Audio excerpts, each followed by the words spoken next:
Hello! This is the first step of the Oatmeal Stout brewing process for our group for home brewing at Johnson & Wales University. This isn't a required step, but because everything's new, I thought it would be a good idea to soak everything in the Be Bright cleanser that came in our kit.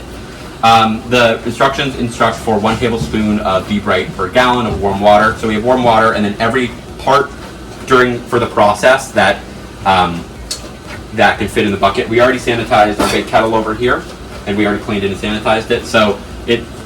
I have 5 gallons of water in here up to the 5-gallon line. I put 5 tablespoons in. We're gonna let it sit between 30 minutes and as long as we can while we prep other ingredients. We'll see you in the next part.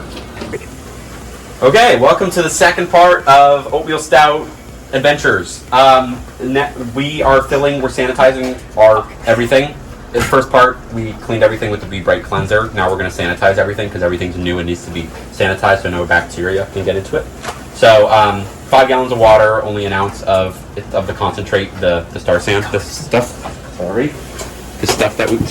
stuff we got from the homebrew shop. And then we also have a spray bottle, which we're gonna spray the smaller parts down so we don't have to waste that much water. And we'll see you in part 3. Hello, welcome to part 3 of the Oatmeal Stout Chronicles. We're using bathtub for cooling down the wort because Jaren's sink isn't that big.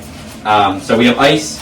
I'm actually going to put a little salt in the bathtub because salt makes ice colder, and so it makes it melt faster, so we're going to get it colder. Result, yeah, see you in the next part.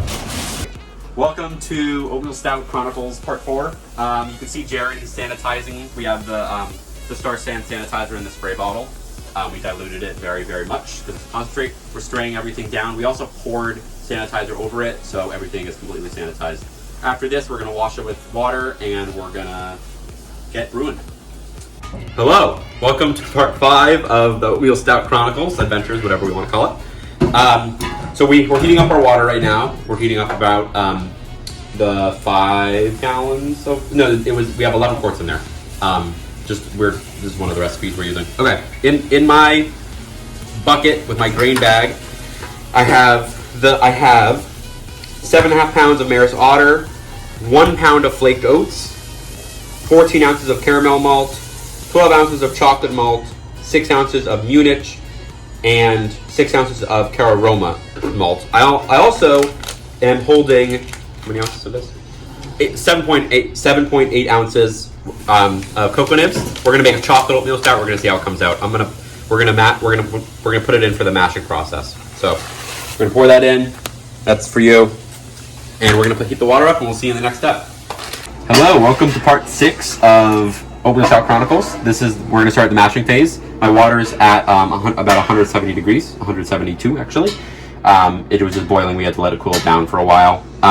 In the bucket, in the last step, we have all our grains and our oats, and also our cacao nibs. We're gonna do this very slowly. Pour it over, and I'm gonna get down on one knee. Sorry. And I'm gonna start do it very slowly. I'm gonna stir. I'll incorporate it. It smells very good. Yep. Let's see.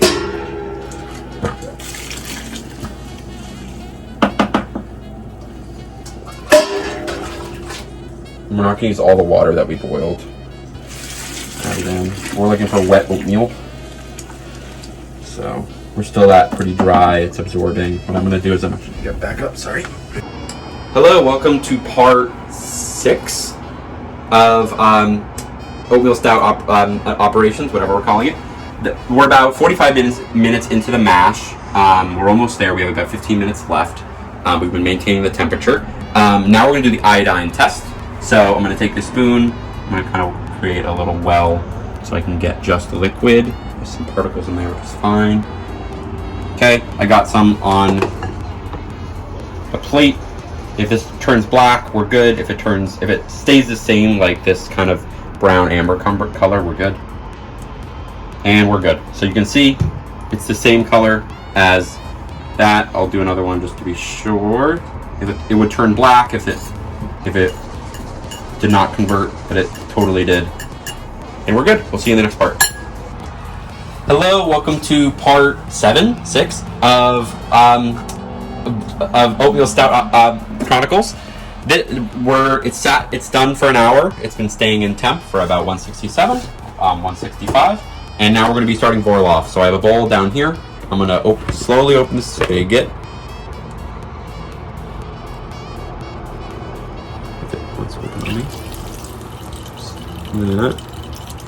To collect the sweet wort.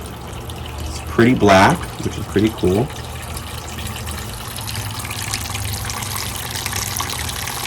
It's really black. Oh my god. Okay, so now I'm gonna stop that. We have a towel on the floor to catch it. Now I have a lid. I'm gonna pour over it, and now we're gonna start vorloffing. I guess that's the term. It's really black. Oh my god. Okay.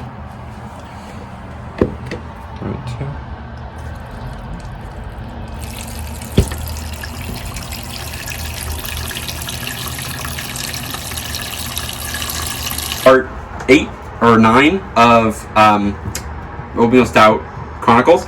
We're gonna start sparging. So we vorloff for about 10 minutes. We've diffused it with a bowl. Still have the lid in there. Now Jaren's he's gonna open the spigot. I'm gonna sparge water, which is we tempted it's about 159, 158, and we're just gonna pour it over and we're gonna let it do its work. All right.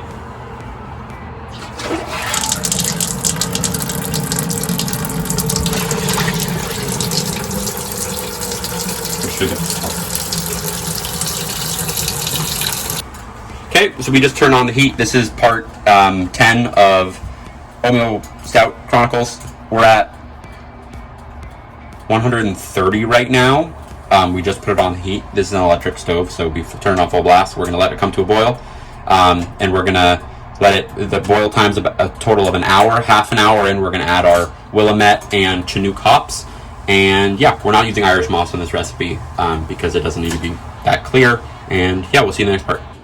Okay, welcome to Oatmeal Stout Chronicles. We're being kind of quick because we don't have graduated cylinder. We're using plastic thing. It is settling right around 1.012. And there you go. So, we just called Blackstone Valley Brewing Supplies. And I was like, first of all, we've been waiting for our brew to boil for about the last two and a half hours.